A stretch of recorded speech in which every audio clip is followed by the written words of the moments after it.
দৃষ্টি আকর্ষণ করছি চট্টগ্রামের ফটিকছড়ির গাউসুল আজম মাইজভান্ডারি পলিটেকনিক ইনস্টিটিউট নাজি নবনবরণ অনুষ্ঠান অনুষ্ঠিত হয়। সেপ্টেম্বরের 22 তারিখ সকালে গাউসুল আজম মাইজভান্ডারি পলিটেকনিক ইনস্টিটিউটের আয়োজনে এই অনুষ্ঠান অনুষ্ঠিত হয়।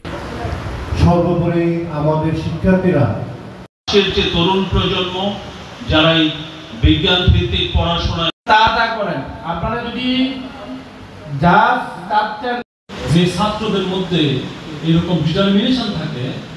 প্রতিষ্ঠানের সভাপতি শাহজাদা সৈয়দ ইরফানুল হক মাইজভান্ডারির সভাপতিত্বে অনুষ্ঠানের প্রধান অতিথি আছেন চট্টগ্রাম সিটি কর্পোরেশনের সাবেক মেয়র মাহমুদুল ইসলাম চৌধুরী। অনুষ্ঠানের শুরুতে শুভেচ্ছা বক্তব্য রেখে প্রতিষ্ঠানের অধ্যক্ষ আব্দুল বাতেন এডে বিশেষ অতিথি আছেন চট্টগ্রাম বিশ্ববিদ্যালয়ের বাংলা বিভাগের অধ্যাপক ডাক্তার মোহাম্মদ শেখ সাদি। শিক্ষার্থী মোহাম্মদ আরমান ও সাবরিনার যৌথ সঞ্চালনায় অনুষ্ঠানত বক্তব্য রেখে উপাধ্যক্ষ মোহাম্মদ শহীদুল্লাহ, প্রভাষক মেজবাউল আলম ভুইয়া, শিক্ষার্থী জান্নাতুল তাজারি।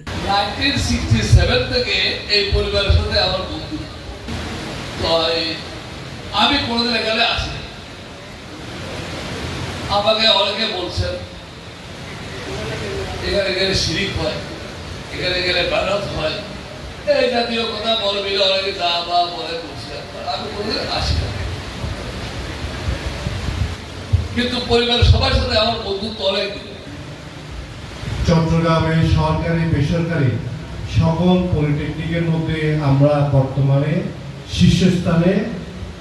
আমাদের র্যাঙ্কিং মাত্র 3 বছরের মধ্যে ব্যতিক্রমী চিন্তার কারণে আমরা ছাত্রছাত্রীদেরকে, শিক্ষকদেরকে এবং যারা আমরা পরিচালনা পর্ষদ সবাইকে যত্ন নেওয়ার জন্য আমাদের তরিকত, তাসাউফ, আধ্যাত্মিকতা, বিশেষত মানবতার চর্চা, মানবিকতার চর্চা, ভালো মানুষ হওয়ার যে আলোচনা, এগুলো যে আমরা কারিগরি প্রশিক্ষণের পাশাপাশি অব্যাহতভাবে এই প্রতিষ্ঠান থেকে দিয়ে যাচ্ছি।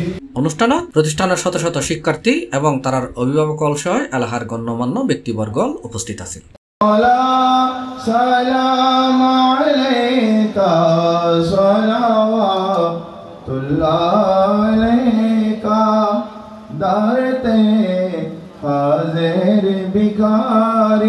C+ চট্টগ্রাম।